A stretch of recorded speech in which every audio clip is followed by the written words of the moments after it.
Assalamualaikum warahmatullahi wabarakatuh. Perkenalkan, nama saya Sulfiana Putri dengan NIM P2A8220003.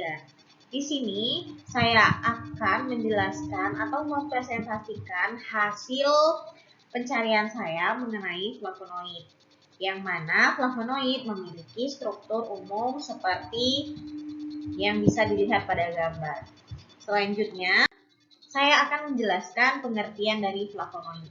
Nah, flavonoid ini didefinisikan sebagai suatu senyawa yang merupakan salah satu kelompok dari metabolit sekunder, yang mana metabolit sekunder ini biasanya dihasilkan oleh tanaman.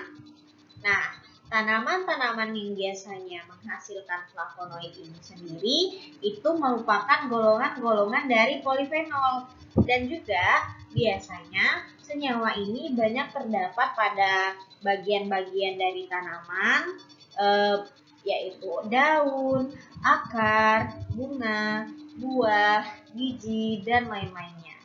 Nah, di sini saya ada gambar dari salah satu tanaman yang mengandung metabolit sekunder flavonoid, yaitu berupa kol merah. Nah, kol merah yang saya tampilkan ini merupakan salah satu contoh tanaman yang mengandung senyawa flavonoid seperti itu. Nah, selain kol merah, juga terdapat tanaman lain yang mengandung flavonoid seperti apel, kacang kedelai, seledri, dan lain-lainnya. Akan saya tampilkan pada slide berikutnya. Selanjutnya, saya akan menjelaskan tentang struktur dari flavonoid. Nah, bisa dilihat pada gambar itu adalah struktur dari flavonoid. Nah, flavonoid ini kerangka strukturnya mengandung C6, C3, dan juga C6 di dalam satu senyawanya. Yang berarti dia memiliki 2 cincin aromatik dan 1 cincin heterosiklik. Nah, bisa dilihat berdasarkan kerangka tersebut, kita juga dapat menentukan cincin aromatik yang A dan juga cincin aromatik yang B. Contohnya, yang di kiri itu kita bisa anggap sebagai cincin aromatik yang A, dan yang di kanan itu kita bisa anggap cincin aromatik yang B. Nah, yang di tengah ini kita bisa anggap itu merupakan cincin heterosiklik yang mengandung 1 oksigen. Nah, flavonoid ini dapat dibagi menjadi beberapa kelompok seperti flavon, flavonol, flavanon, flavanon, dan flavanol atau katekin, antosianin, dan juga chalkon. Nah, berarti bisa dilihat bahwa ada banyak sekali kelas-kelas dari flavonoid berdasarkan strukturnya seperti itu. Nah, kita lanjut. Nah, di sini kita bisa lihat kelas-kelas dari flavonoid. Yang pertama itu ada antosianin. Bisa dilihat pada gambar sebelah kiri, ujung kiri atas itu adalah struktur dari antosianin. Antosianin ini juga memiliki subkelas yang lain, seperti yang pertama itu ada cyanidin, yang kedua itu ada malvidin, yang ketiga itu ada delphinidin, terus yang keempat ada peonidin. Nah, biasanya senyawa-senyawa tadi itu bisa didapatkan dari bahan-bahan alam seperti buah, sayur, kacang-kacangan, dan juga tanaman-tanaman herbal serta tanaman-tanaman lain yang mengandung antosianin ataupun antosianin subkelasnya. Nah, selanjutnya kita beralih ke struktur selanjutnya. Di sini dijelaskan ada struktur chalkon. Nah, chalkon ini juga memiliki subkelas yang termasuk di dalamnya. Yang pertama itu ada fluoretin, yang kedua ada erbitin, yang ketiga ada pilorizin, terus yang keempat itu ada chalconarigenin, yang mana senyawa-senyawa dari chalcone ataupun subkelas dari chalcone ini bisa didapat dari bahan-bahan alam juga seperti buah, sayur, dan juga tanaman-tanaman herbal yang biasanya digunakan sebagai obat seperti itu. Selanjutnya, di sini ada subkelas ketiga yaitu flavonon, yang mana flavonon ini juga memiliki subkelas. Yang pertama itu ada hesperidin, yang kedua itu naringin, yang ketiga itu naringenin, dan dua lainnya bisa dilihat pada gambar. Nah, subkelas ini ataupun bagian-bagian dari flavonon ini kita juga bisa ambil dari bahan-bahan alam seperti buah dan juga tanaman-tanaman herbal yang mengandung subkelas flavonon seperti itu. Kita lanjut ke subkelas selanjutnya yaitu ada flavonon. Nah, flavonon ini juga memiliki subkelas lain seperti apigenin, tangeretin, bisalein, dan juga lainnya, dan bisa didapat dari buah dan juga tanaman-tanaman herbal yang berguna untuk pengobatan seperti itu. Dilanjutkan kepada flavonols. Nah, flavonols ini memiliki subkelas lain seperti rutin, morin, kaempferol, dan lain-lain yang bisa ditemukan di dalam buah, sayuran, dan juga tanaman-tanaman herbal yang biasanya kita gunakan sebagai obat seperti itu. Nah, kita lanjutkan kepada subkelas berikutnya itu ada isoflavonoid, yang mana di dalamnya termasuk itu ada daizin, genistin, dan lain-lain yang biasanya paling umum itu ditemukan pada tanaman-tanaman herbal yang biasanya digunakan orang untuk pengobatan seperti itu. Nah, kita lanjutkan ke bagian-bagian dari flavonoid yang penjelasannya itu lebih kepada fungsinya seperti itu. Yang pertama ini ada flavon. Tadi sudah disebutkan ada flavon. Flavon ini merupakan salah satu kelompok dari flavonoid yang banyak terdapat pada daun dan juga buah seperti itu. Nah, flavon ini dikenal karena aktivitas biologisnya yang beragam seperti antioksidan, antiinflamasi, anti alergi, hepatoprotektik, antitrombotik, antivirus, dan antikarsiogenik seperti itu. Nah, ini adalah struktur dari flavon. Itu kan tadi flavon itu terdapat beberapa macam ya, subkelas lagi. Nah, di sini adalah struktur-struktur dari subkelas dari flavon. Itu ada apigenin, luteolin, dan lain-lain yang bisa dilihat pada gambar yang ada di layar seperti itu. Di sini disajikan 5 subkelas dari flavon seperti itu. Baik, kita lanjut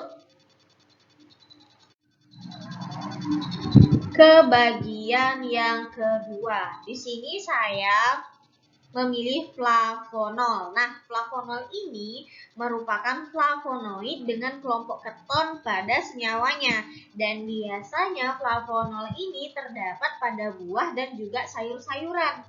Nah, efek mereka itu mungkin terkait dengan kemampuan dari flavonol ini bertindak sebagai antioksidan, sebagai antiinflamasi, sebagai faktor anti kanker, dan juga mengatur jalur pensinyalan seluler yang berbeda seperti itu ya. Nah, di sini ada salah satu tanaman yang saya tunjukkan yang mengandung flavonol. Nah, di sini itu ada tanaman yang mengandung kaempferol seperti itu. Nah, bisa dilihat struktur dari kaempferol itu di depan layar. Dan itu ada beberapa subkelas dari flavonol yang bisa dilihat pada gambar. Nah, di sini ada salah satu tanaman yang saya tunjukkan yang mengandung flavonol. Nah, di sini itu ada tanaman yang mengandung kaempferol seperti itu. Nah, bisa dilihat struktur dari kaempferol itu di depan layar. Dan itu ada beberapa subkelas dari flavonol yang bisa dilihat pada gambar. Nah, di sini ada salah satu tanaman yang saya tunjukkan yang mengandung flavonol. Nah, di sini itu ada beberapa subkelas dari flavonol yang umum seperti miracetin dan juga kaempferol yang terdapat di dalam tanaman yang pada gambar seperti itu ya. Selanjutnya kita lanjutkan ke bagian dari flavonoid yang ketiga, yaitu flavanon, yang mana salah satu kelompok flavonoid yang biasanya terdapat pada buah jeruk, lemon, dan anggur yang memiliki manfaat untuk mengatasi radikal bebas. Nah, perlu kita tahu radikal bebas ini zat yang tidak baik untuk tubuh kita seperti itu. Nah, di sini kan ada flavanon. Nah, di layar itu ada beberapa struktur subkelas dari flavanon. Yang pertama itu 2S-naringenin dan lain-lain. Bisa dilihat bahwa di situ mereka juga mengandung struktur umum dari flavonoid pastinya. Dan juga flavanon ini kan biasanya bisa dilihat itu adalah salah satu kelompok flavonoid yang biasanya terdapat pada jeruk. Oleh sebab itu, kita ketahui bahwa jeruk itu sangat bagus untuk tubuh kita sebagai antioksidan, juga mengatasi radikal bebas pada tubuh kita, sehingga baik untuk dikonsumsi seperti itu. Nah, kita lanjutkan ke bagian-bagian dari flavonoid yang keempat. Nah, bagian dari isoflavonoid itu merupakan kelompok yang biasanya kita temukan pada kacang-kacangan seperti kedelai dan juga tanaman-tanaman kacang-kacangan yang lainnya atau kacang-kacang polong seperti itu. Nah, isoflavonoid ini menunjukkan beberapa sifat seperti antioksidan, antimutagenik, dan juga antiproliferatif, dan juga banyak lagi fungsi dari isoflavonoid. Nah, di layar saya sudah tampilkan itu ada subkelas dari isoflavonoid yaitu diazein yang biasanya bisa ditemukan di dalam bengkoang. Bengkoang ini sudah sangat umum ya untuk digunakan sebagai salah satu antioksidan bagi tubuh kita. Selanjutnya di sini tadi disebutkan bahwa isoflavonoid juga terdapat pada kacang-kacangan seperti kedelai. Nah, dalam kedelai itu mengandung isoflavonoid. Nah, salah satunya itu ada struktur genistein yang ada di layar seperti itu. Selanjutnya, kita akan lanjut ke bagian yang kelima, yaitu flavanol atau katekin. Nah, flavanol atau katekin ini merupakan turunan dari senyawa 3-hidroksi dari flavanon yang multisubstitusi seperti itu. Flavanol juga bertindak sebagai antioksidan, antikarsiogen, kardioprotektif, antimikroba, antiviral, dan juga agen pelindung saraf. Nah, berikut merupakan beberapa subkelas dari flavanol seperti katekin, galokatekin, epikatekin, dan satu lagi. Nah, salah satu contoh tanaman yang mengandung atau kacang-kacangan yang mengandung flavanol ini adalah kacang almond seperti itu. Jadi almond ini kan baik ya bagi tubuh kita. Nah, dia itu mengandung salah satu senyawa flavanol seperti itu, teman-teman. Nah, baiklah, saya lanjutkan ke bagian-bagian dari flavonoid selanjutnya.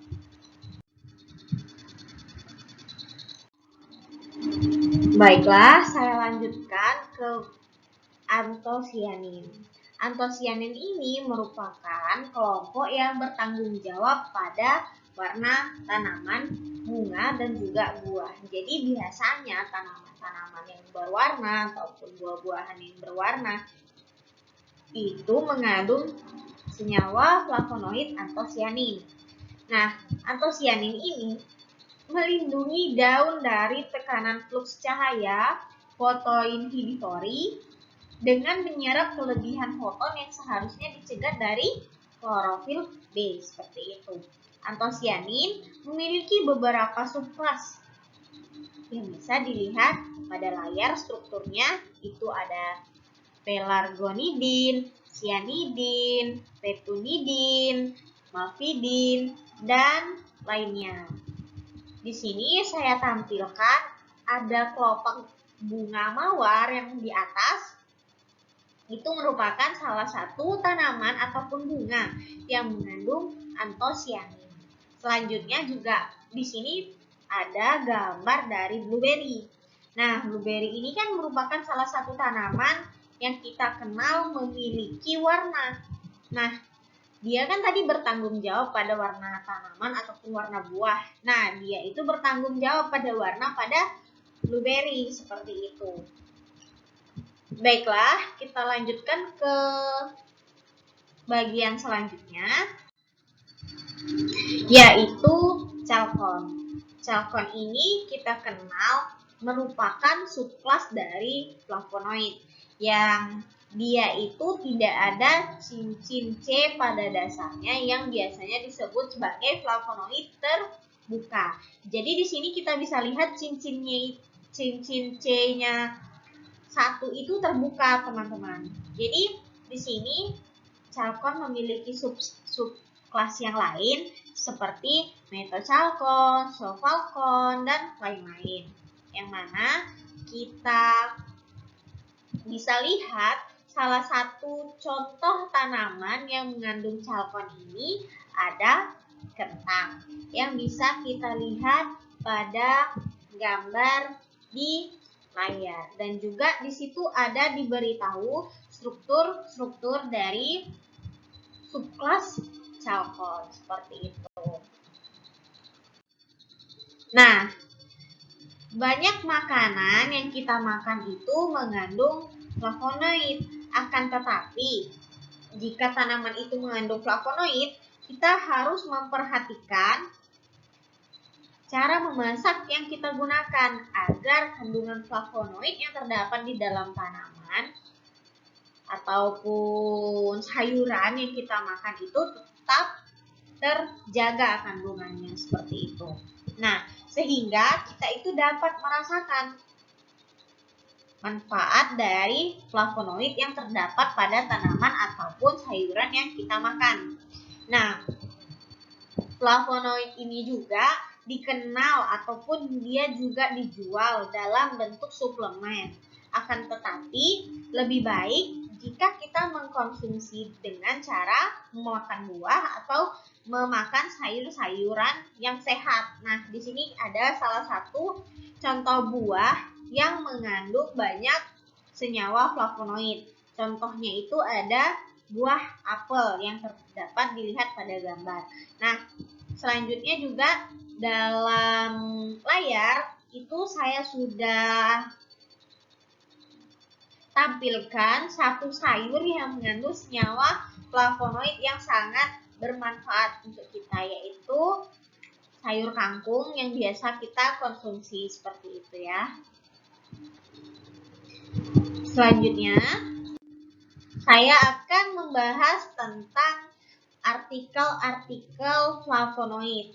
Nah, di sini artikel yang pertama itu berjudul ekstraksi dan identifikasi senyawa flavonoid dari limbah kulit bawang merah sebagai antioksidan alami.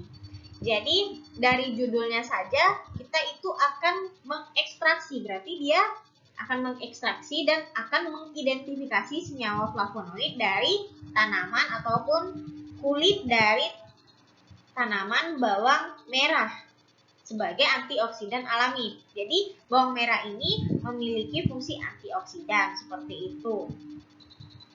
Nah, pada penelitian ini,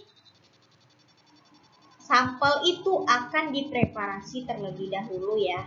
Sampel yang berupa kulit bawang merah akan preparasi, dan juga akan diekstraksi. Nah, tahapan ekstraksi yang digunakan itu adalah remaserasi. Nah, dalam metode ini akan digunakan pelarut yang berupa metanol, dan juga ia akan memasukkan sebanyak 500 gram sampel kulit bawang merah yang telah dihaluskan ke dalam wadah, lalu direndam dengan pelarut metanol dan didiamkan selama 24 jam. Seperti itu. Selanjutnya akan diuji flavonoid dengan uji Will-Statter, yang mana sebanyak 1 mili ekstrak yang nanti didapatkan dari ekstraksi akan dimasukkan ke dalam tabung reaksi. Selanjutnya akan ditambahkan dengan serbuk magnesium sebanyak 2 sampai 4 tetes. HCl pekat akan ditambahkan juga. Nah, selanjutnya akan dikocok campurannya seperti itu dan akan terbentuk warna jingga yang akan menunjukkan bahwa di dalam ekstrak tersebut terdapat flavonoid dan juga akan terdapat golongan flavonol dan juga flavanon seperti itu. Selanjutnya, uji flavonoid yang digunakan itu adalah uji Bedesmith, yang mana sebanyak 1 mili ekstrak dari kulit bawang merah akan dimasukkan ke dalam tabung reaksi. Lalu akan ditambahkan dengan HCl pekat sebanyak beberapa tetes, kemudian akan dipanaskan selama 15 menit di atas penanas. Nah, selanjutnya akan terbentuk warna merah yang akan menunjukkan bahwa di dalam ekstrak tersebut terdapat flavonoid golongan antosianidin, seperti itu ya. Selanjutnya akan diuji NaOH 10%, yang mana caranya dengan sebanyak 1 mili ekstrak dimasukkan ke dalam tabung reaksi. Lalu ekstrak tersebut ditambahkan dengan larutan NaOH 10% sebanyak beberapa tetes.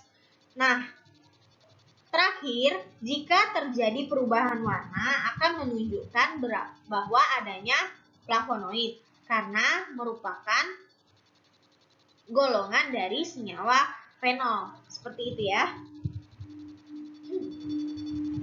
Nah, hasil yang didapatkan pada penelitian ini yaitu yang pertama, kandungan senyawa kimia yang terdapat di dalam kulit bawang merah itu mengandung flavonoid dan juga senyawa-senyawa lain.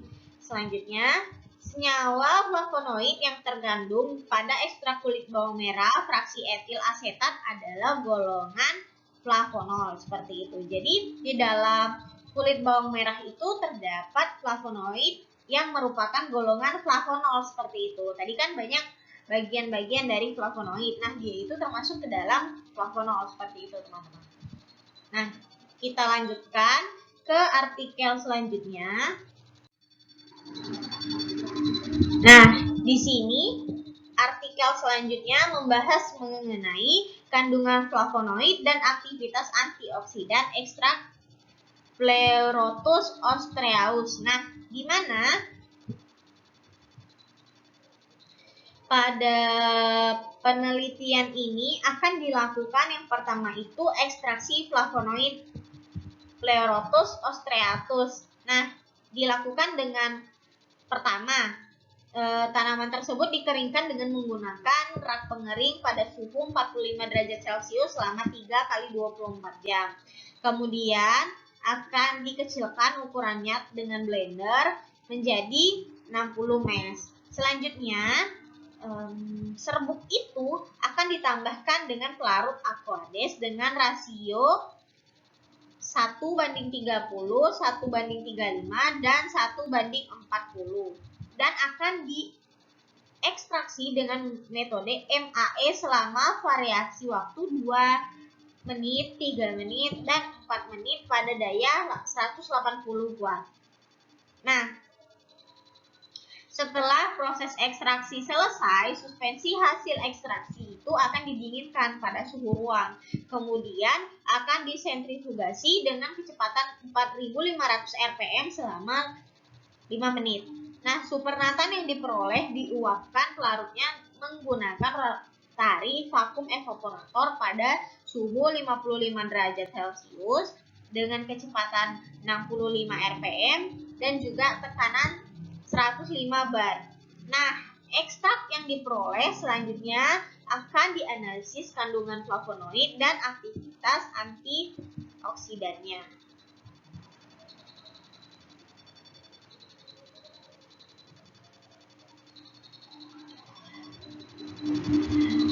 Selanjutnya akan diuji total flavonoid content atau TFC. TFC ini merupakan metode yang digunakan untuk kandungan total flavonoid yang ditentukan dengan menggunakan metode kalorimetri aluminium klorida. Nah, untuk pengujian TFC ini, setiap sampel itu akan diekstrak dan diambil sebanyak 2,5 mili. Kemudian akan ditambahkan dengan Aquades hingga volumenya menjadi 3 mili. Selanjutnya ke dalam campuran itu akan ditambahkan 0,3 mili larutan NaNO2 20% dan akan didiamkan selama 6 menit, lalu ditambahkan lagi dengan 0,3 mili larutan aluminium klorida sebanyak 10% dan didiamkan selama 6 menit.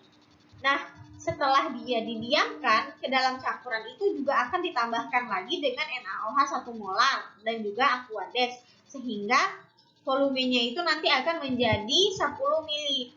Selanjutnya akan dilakukan vortex, seperti itu. Nah, selanjutnya masing-masing larutan standar itu akan diinkubasi selama 30 menit dalam kondisi gelap dan diukur dengan spektrofotometer UV vis pada panjang gelombang 511 nanometer. Kemudian, larutan standar yang digunakan untuk pengujian flavonoid adalah quercetin dengan konsentrasi 1000, 1100, 1200, 1300, 1400 dan juga 1500 mg per liter. Nah, untuk pengukuran larutan standar masing-masing itu akan ditreatment dengan prosedur yang sama pada pengukuran sampelnya dan akan diukur dengan persamaan untuk menghitung total flavonoid yang terdapat di dalam tanaman tersebut.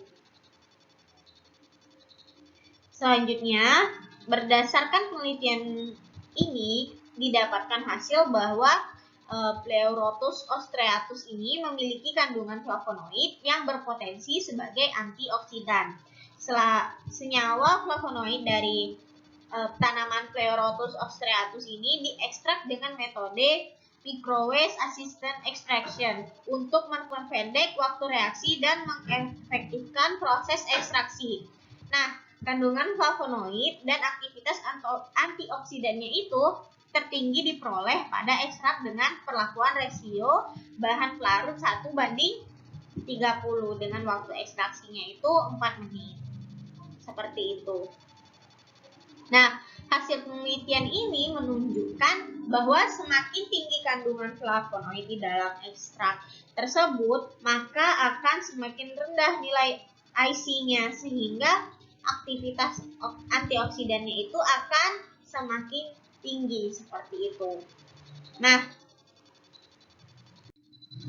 selanjutnya kita akan lanjut ke artikel terakhir yang berjudul ekstraksi flavonoid dari temu ireng dan aplikasinya pada sabun transparan. Nah, pada artikel ini ekstraksi akan dilakukan dengan cara yaitu rimpang temu ireng itu akan dicuci hingga bersih lalu dipotong halus, diangin-anginkan pada suhu kamar sampai dia kering. Lalu akan dihaluskan dengan menggunakan blender sampai berbentuk serbuk. Nah, serbuknya itu ditimbang sebanyak 6 gram, lalu akan dimasukkan ke dalam bejana untuk dimaserasi.